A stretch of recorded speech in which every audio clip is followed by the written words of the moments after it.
See you டியூப்ஸ்னால் என்ன explain பண்ணுங்க அப்படின்னு வந்து சொல்லியிருக்காங்க. ஃபஸ்ட்டு நம்ம இதை புரிஞ்சுக்கிட்டாலே நம்மளாவே எழுதிடலாம். சியூ டியூப்ஸ்னால் ஒரு டியூபு, அந்த டியூப் வந்து ஃப்ளோயமில் ப்ரெசண்ட் ஆகிருக்கு, அது ஃபுட்டை கண்டக்ட் பண்ணுது. அந்த சியூ டியூப் எதால் மேடப் ஆகிருக்குன்னா, பொதுவாகவே எல்லாமே வந்து ஒரு செல்லால் தான் வந்து மேடப் ஆகிருக்கும், கரெக்டாக? அப்போ இந்த சியூ டியூபும் சியூ டியூப் எலமெண்ட்ஸ் அப்படின்ற செல்லால் தான் வந்து மேடப் ஆகிருக்கு. இப்படி ஒரு செல் இருந்துச்சுனாலே கண்டிப்பாக அது ஒரு அரேஞ்ச்மெண்ட்டில் தான் இருக்கும். வெர்டிக்கல், ஒரு டியூப்னாலே வெர்டிக்கலாக இருக்கும். அந்த வெர்டிக்கல் அரேஞ்ச்மெண்ட்டில் அந்த செல்ஸ் எல்லாமே இருக்குது. இப்போ அதோட எண்டை பற்றி பேச போகிறோம். அந்த எண்டு வாலில் வந்து நிறைய போர்ஸ், ஓட்டைகள் வந்து இருக்கும்.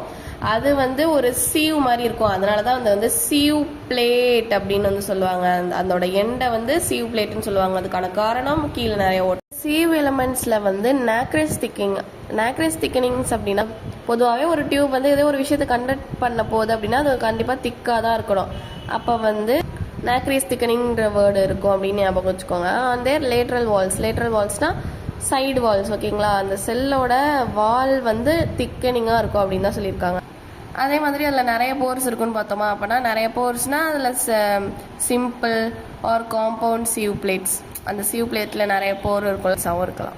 இந்த வந்து நிறைய போர்ஸ் இருக்குது, அதுக்கு பேர் தான் சீவ் பிளேட்னு சொன்னல. அதுக்கப்புறமே கூட நீங்கள் இந்த பாயிண்ட்டை கூட ஆட் பண்ணிக்கலாம். அதேமாதிரி இப்போ simple or compound sieve plates அப்படின்னு எதை வச்சு சியூ டியூப்ஸ் வந்து எதால் கண்ட்ரோல் பண்ண முடியும்? இதான் மெயின். இப்படி கேட்டாங்கனாலே வந்து கம்பேனியன் செல்ஸால் தான் வந்து சியூ டியூப்ஸை கண்ட்ரோல் பண்ண முடியும்.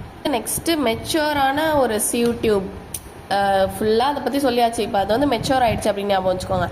மெச்சூரான ஒரு சியூ டியூப்ஸில் வந்து நியூக்ளியஸ் இருக்காது. இதில் ஒரு ஸ்பெஷல் ப்ரோட்டீன் இருக்குது, அதுக்கு பேர் தான் ஃப்ளோயம் ப்ரோட்டீன்.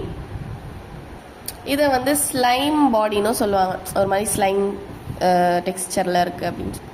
சைட்டோபிளாசம் வந்து ஒரு லைனிங் லேயராக, தின் லேயர். சைட்டோபிளாசம் வந்து ஒரு லைனிங் லேயராக வந்து சியூ டியூப்ஸில் இருக்கும் அப்படின்னு சொல்லியிருக்காங்க. இப்போ இதுலேயும் மெச்சூர் ஆகிடுச்சு, இந்த பாயிண்ட்லேயும் மெச்சூர் ஆன பற்றி தான் சொல்லியிருக்காங்க. இப்போ அது மெச்சூர் ஆகிடுச்சுன்னா அந்த போர்ஸ்லாம் அவ்வளோதான், அதோட வேலையே முடிஞ்சிருச்சு அப்படின்ற மாதிரி. அப்போ அதோட போர்ஸ்லாம் வந்து பிளாக் ஆகிடும்.